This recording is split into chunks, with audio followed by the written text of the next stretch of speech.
Sumainyo ang kapayapaan.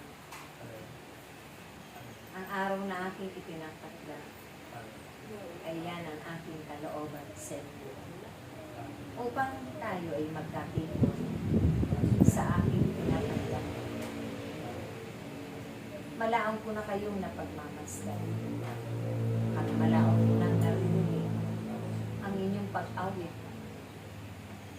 pag-indak sa aking harapan. Ganun din ang pag-aalay ninyo ng inyong mga oras at panahon at mga sarili na may katapatan at makatotohanan.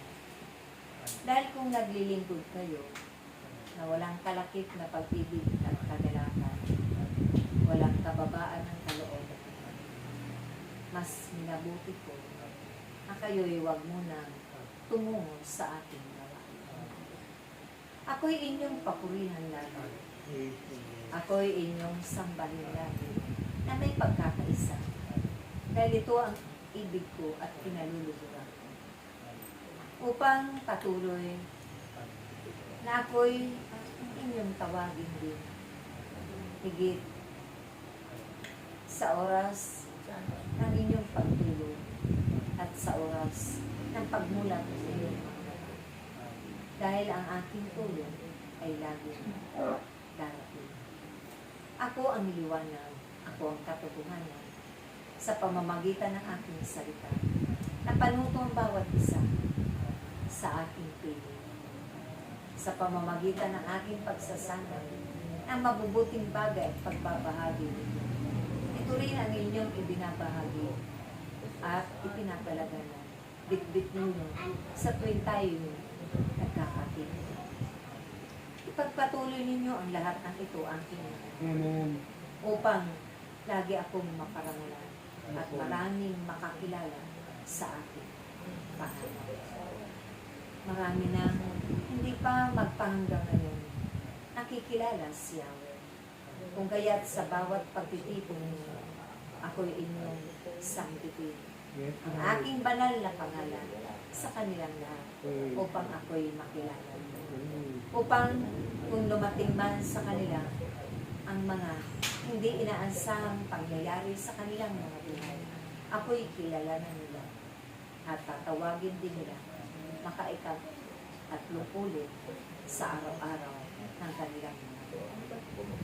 Upang sila rin ay makapag-aral at makapagbasa ng aking salita. Salita na bubuhay ng kanilang mga nanamlay na pananampalataya at nawaglit na pananampalataya. Panunumbalikin ko ito aking mga anak sa pamamagitan ng aking kapangyarihan. Ako ang Diyos na maliwaga. Ako ang Diyos na manala. Ako ang Diyos na masorpresa sa lahat ng bagay. Ako ang Diyos na mayaman din sa lahat ng bagay. Kung kaya't huwag ninyong pagtakahan, bakit nakakanta ninyo ang aking mga anak? Lahat-lahat ng iyong tiyan.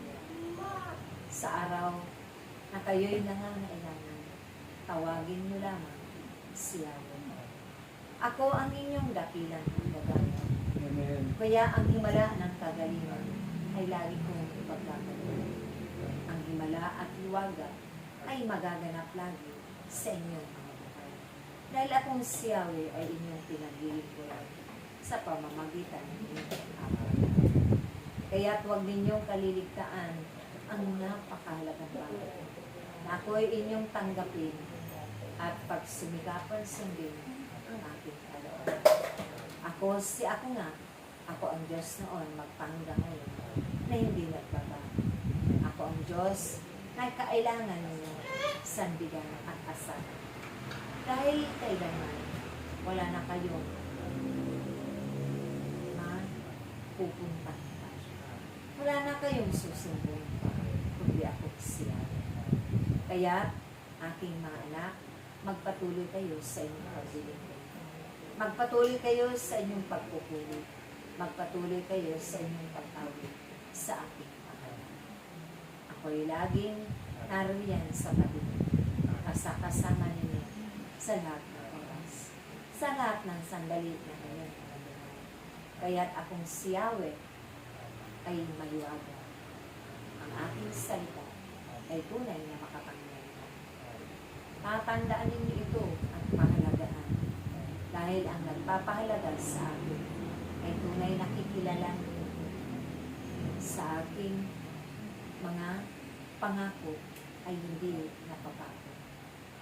Sa pamamagitan ng aking bugtong na may buhay pa rin kayo magpahanggang sa akin. Muli ko kayong bubuhayin pagdating ng takdang araw dahil isa ito sa akin. Ibinuhos ko sa kawang ito ang mga biyaya. Kung kaya't huwag kayong malulungkot, malulumbay. Darating ang biyaya niya. Amen. At ito'y inyong asahan. Ang aking pangako ay hindi napapago. Akong si Yahweh ay tunay na tapat sa akin. Maraming salamat. Iniibig ko kayo. Minamahal ko kayo. Mag-ibigan nawa kayo sa isa't isa. Magmahalan kayo sa isa't isa. Magpatawaran at maggalang kayo sa isa't isa. Sa ngalan ng Ama, ng Anak, at ng Espiritu Santo. Amen.